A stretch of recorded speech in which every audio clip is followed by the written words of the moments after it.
One of my favorite things from Jamaica was just how willing the people were to open themselves up and learn about God, the true God.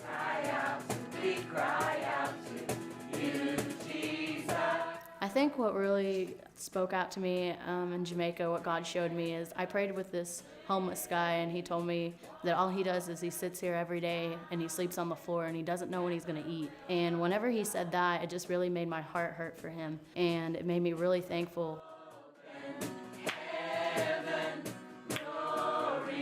I really liked going to the infirmary because it was cool to see everyone, and that they didn't have really anything, but they knew Jesus, most of them, everyone that I talked to, and you'd think that they would complain and stuff about the situation they're in, but they really didn't, and they just were really joyful and thankful for the stuff they did have and for Jesus, so that made a big impact in me. Deep, deep wells, stirring up deep, deep waters. Come and jump in the river, jump in the river. Deep cries out, deep cries out, deep cries. Practicing so many times and just doing it on the streets and talking about Jesus and witnessing to people made it a lot easier, and I think it will make it a lot easier in the future to talk to people about Jesus, and just made me a lot bolder, have a lot more confidence in telling people about Jesus. We cry out to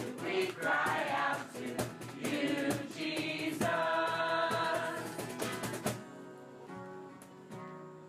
I had stopped an older lady on the street and told her about God. She accepted him into her life. Then I asked her if I could pray with her for anything else. And that is when she told me she had breast cancer. He showed me that breast cancer was going to be healed on the streets of Jamaica. And so I started to pray with her about that. And I told her the dream. And then she just started breaking down and crying and speaking in tongues. And then after the prayer was done, she said, "Thank you. Something is different." And she just walked off.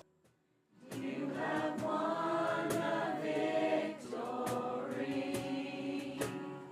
In Jamaica, the people were so hungry for something better and something different than what they had. But just about every person that we encountered stopped whatever they were doing, whether they were busy or not, and gave us their undivided attention as we talked to them about Jesus. I think it's a testament of the prayer that went before us and the preparation that went out before us.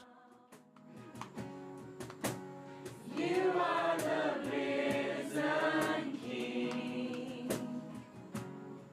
While we were in Jamaica, we had the opportunity to minister on the street and pray for 1,385 individuals to ask Jesus to be their Lord or to have a fresh start with Him in life. And so that was really exciting. But beyond that, we got to pray for people for healings, grandchildren, children, families, homelessness, HIV, breast cancer, lots and lots of needs that we were able to pray for on the streets of Jamaica.